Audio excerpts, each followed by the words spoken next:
Hello everyone! Welcome to my vlog! We are in our room. I'm gonna teach you how to proper ways of handling materials at home. I found here my mommy's skincare and my skincare too, and my mommy's beauty products. The example of these are some toners, some sunscreen. I use this before I go to school so it can protect my skin from the sun so I won't get dark. And I use the perfume so I can smell good.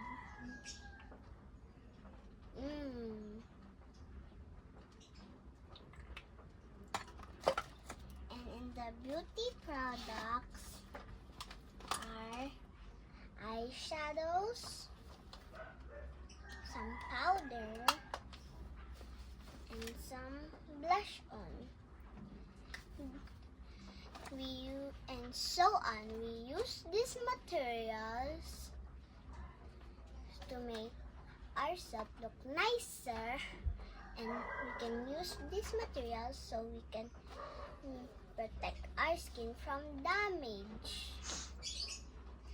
Some of these materials are toxic while others are flammable, just like perfume. We all know if we eat toxic materials or products, we will get sick. And while flammable, it causes fire. But how to handle this? First, we read the directions and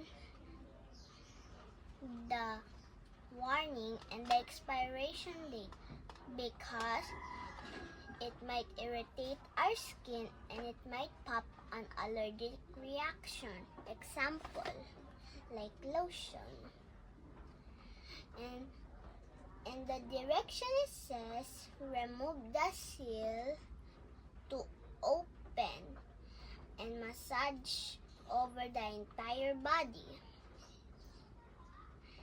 And the warning is here. The warnings are: use under adult supervision. Keep out of reach of children. Avoid contact with eyes.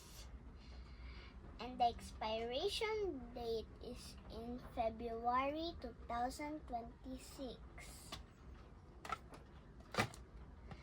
And we're gonna apply it all over our body.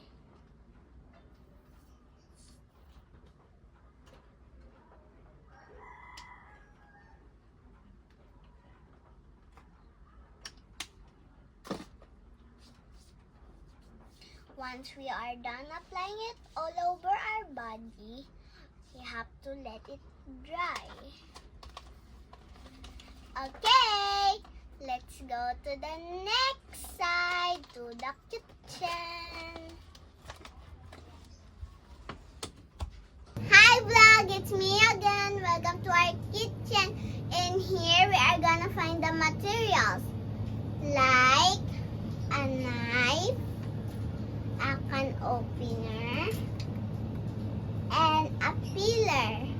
We use this knife for cutting fruits and vegetables and meat.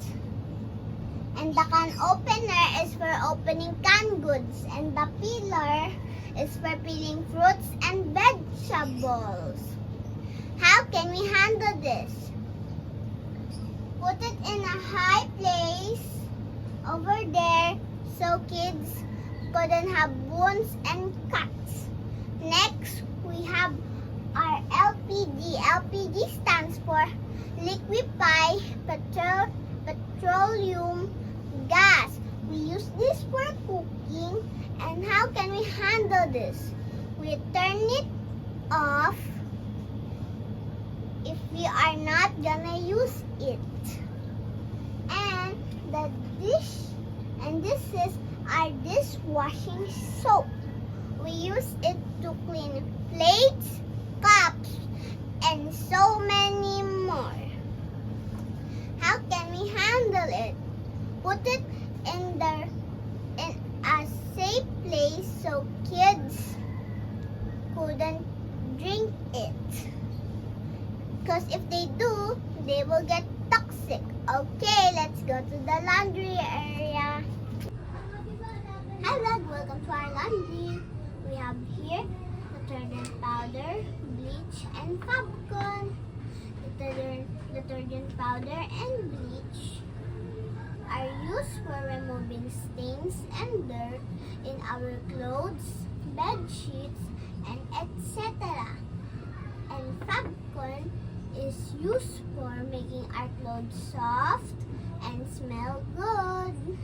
The proper way to handle this is put it in a safe place where little kids couldn't play with it because they might get poisoned, like a cabinet with a lock. Okay guys, that's all for today. See ya!